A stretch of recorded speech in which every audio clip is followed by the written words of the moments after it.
Dunia terdiam. 11 September 2001, dua pesawat menabrak menara kembar di jantung kota New York. Asap membubung tinggi, jeritan manusia terdengar dari lantai atas, dan jutaan mata di seluruh dunia menyaksikan tragedi itu secara langsung.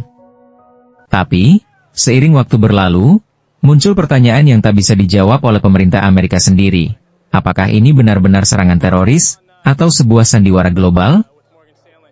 Di balik layar, media Amerika menggiring opini publik, Islam adalah musuh. Washington menyiapkan skenario. Dalam waktu kurang dari 24 jam, nama Osama bin Laden muncul sebagai dalang. Cepat. Terlalu cepat.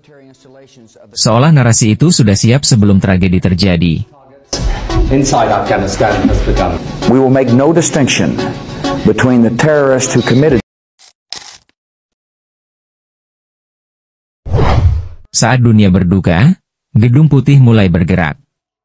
Presiden George W. Bush berdiri di depan kamera, berbicara tentang perang melawan teror. Tapi di ruang-ruang gelap CIA dan Pentagon, agenda lain mulai disusun.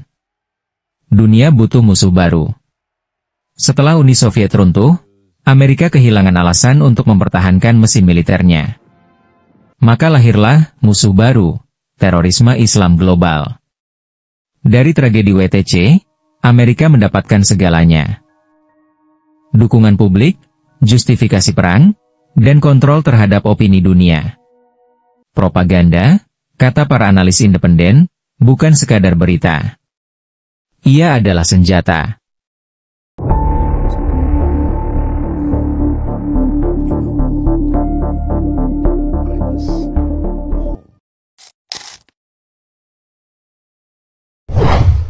Banyak hal tak masuk akal.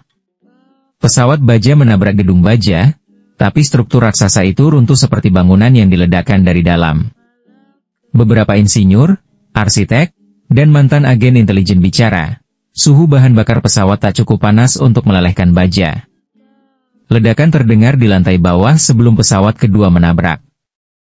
Dan misteriusnya, Gedung 7 WTC runtuh meski tak pernah ditabrak pesawat. Namun, semua suara itu dibungkam oleh media besar. Mereka yang mencoba mengungkap, tiba-tiba berhenti bicara, atau menghilang dari layar televisi. Kebenaran, kata salah satu jurnalis senior, adalah korban pertama dari perang.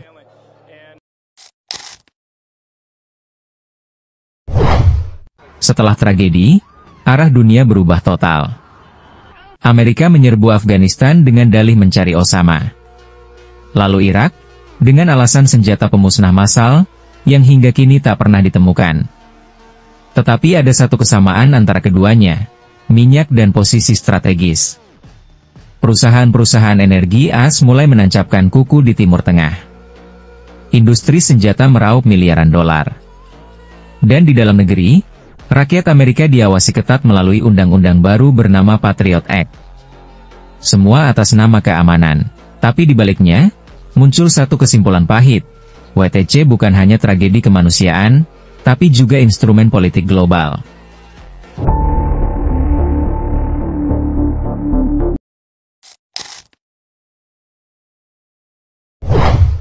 Dua dekade telah berlalu. Menara kembar kini hanya kenangan di antara abu dan beton. Tapi efek propagandanya masih hidup. Di berita, di film, di kebijakan luar negeri. Dunia terbelah antara kami dan mereka. Antara barat dan timur. Antara kebenaran dan kebohongan yang direkayasa. Hari ini, semakin banyak orang mulai bertanya, apakah kita semua telah ditipu?